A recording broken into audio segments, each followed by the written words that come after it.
종리스찬 연애학개론 기독교인의 연애 6단계 중에 1단계 연애 준비기에 대해서 다루고 있는데, 신체적, 정신적, 영적 준비를 통해서 어떤 기술이나 필살기를 가지고 승부를 보는 게 아니라 지속적으로 하나님 앞에 성화의 길을 걸어가면서 하나님이 주신 짝을 기다려라. 이것까지가 지금까지 영상의 주제였습니다. 연애 준비기에 제가 꼭 하나 더 다루고 싶은 게 있었는데, 성교육에 관해서입니다. 왜냐하면 우리 교회나 일반적인 성도들은 평생 한번 경험하거나 듣기 어려운 부분이지만, 그럼에도 불구하고 교회가 사람이 모이는 것이기 때문에 성적인 폭력이나 학대가 항상 존재해 왔고, 교회에서 만약에 이런 사건이 터졌을 때에 그 교회와 피해자에게 있어서는 엄청난 충격과 타격을 줄 수밖에 없기 때문에 이것을 우리가 미리 알고 예방하는 것이 저는 가장 중요한 것 같습니다. 기독교 유튜버 생활 8년째인데요. 저는 여전히 교회에서 벌어지는 여러 가지 성적인 문제에 대한 상담을 계속적으로 이제 지속하고 있다는 사실을 알아주셨으면 좋겠고, 우리가 이 부분을 조금 더 수면 위로 드러내고 가해자는 응징하여 하나님의 공의를 세우고 피해자는 보호하고 회복시키고, 이러한 일이 아예 일어나지 않을 수 있도록 미리 우리가 인식하고 교육하는 부분들이 정말 중요하다는 생각이 좀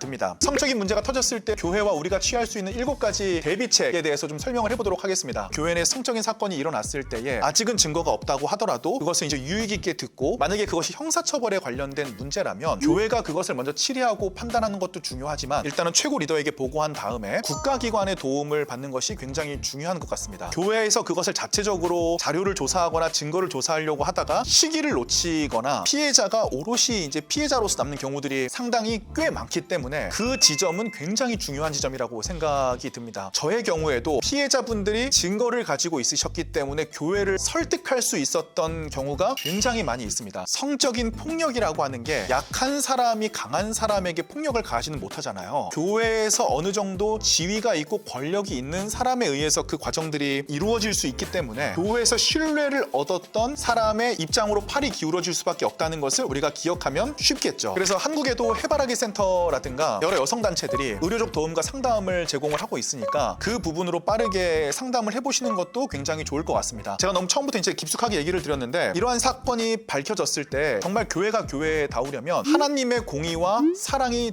공동체에 동시에 세워져야 된다고 생각을 하거든요. 그런데 이제 그걸 또 이해를 해주셔야 돼요. 교회도 대부분 이런 상황이 처음이니까 대처가 느리거나 피해자를 배려하지 못하는 식으로 대처가 충분히 이루어질 수 있는 가능성이 있다는 거를 우리가 항상 염두에 두고 있어야 됩니다. 그런데 우리가 적어도 피해자한테 너만 입 다물고 있으면은 교회가 안 라는 식의 이야기는 해서는 안 되는 거죠. 물론 기독교이기 때문에 용서를 하는 것은 어떤 필수 불가결적인 부분이 있지만, 용서라고 하는 것은 피해자에게 달린 것이기 때문에 피해자의 속도에 맞춰서 용서하는 것이 굉장히 중요하다. 아니, 증거가 확실한데도 대체 왜 교회에서 가해자를 치리하지를 않고 피해자가 계속적으로 가해자와 같은 공간에 있도록 내버려 두는 거죠? 만약에 범죄에서의 증거가 빼박이라면은 교회는 가해자에게는 하나님의 공의를 통해서 그 안에 내재된 이 사람을 고치기를 원한다는 사랑을 보여줘야 되는 거고, 피해자에게는 철저하게 보호함으로써 하나님의 공의가 공동체 가운데 드러나고 있다는 것을 보여줘야 되는 것 같아요. 자, 근데 이거는 좀 조심해야 됩니다. 무고일 수 있는 확률도 있습니다. 교회에서 확실한 증거가 있기 전까지는 국가의 수사기관에 맡기는 것이 저는 가장 현명한 방법이라고 생각을 한다. 이런 얘기를 좀 드리고 싶습니다. 처벌의 의지는 철저하게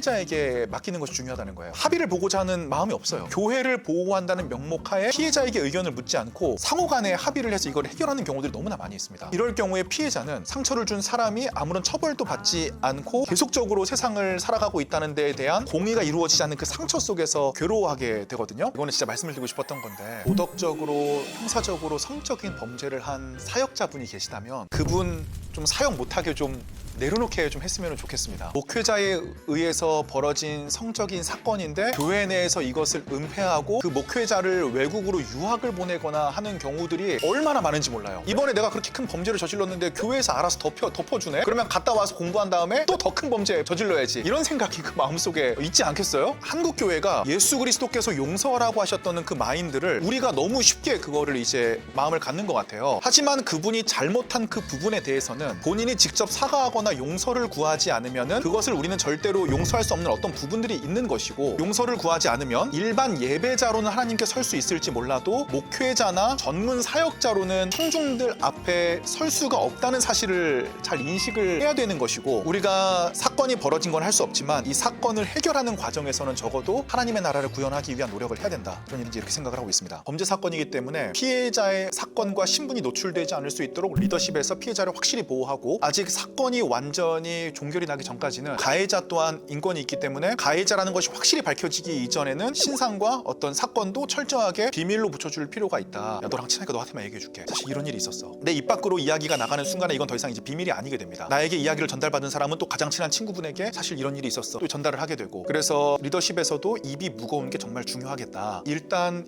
일어나면 공동체는 엄청난 영적인 침체와 전쟁을 경험하게 됩니다. 가장 중요한 것은 무엇이냐? 예방에서 교육을 하는 것이고, 성도들이 평소에도 예수 그리스도를 닮기 위해 성화의 과정을 가기 위해 몸부림치고자 하는 영적 분위기가 정말 필요한 것 같습니다. 제가 너무 현실적인 방법론을 가지고 말씀을 드렸는데요. 교회가 바로 서기 위해서는 사실 현실적인 방법론과 예방책 이전에 제자로 살아가기 위한 몸부림이 각 개인에게 있어야 된다. 우리가 언제든지 예수 그리스도를 닮아가기 위해 개혁되어야 되고 리포메이션 돼야 된다는 것을 이 영상을 통해서 좀 말씀을 드려보고 싶습니다. 사랑하는 여러분, 우리 모두가 안전하지 않습니다. 우리 모두가 가해자가 될 수도 있고 피해자가 될 수도 있습니다. 그래서 날마다 이러한 생각들을 가지고 연애 이전에 나를 돌아보고 성찰하는 그 과정들을 거치셨으면 좋겠습니다. 오늘도 시청해 감사드리고 저는 다음 영상으로 돌아오도록 하겠습니다.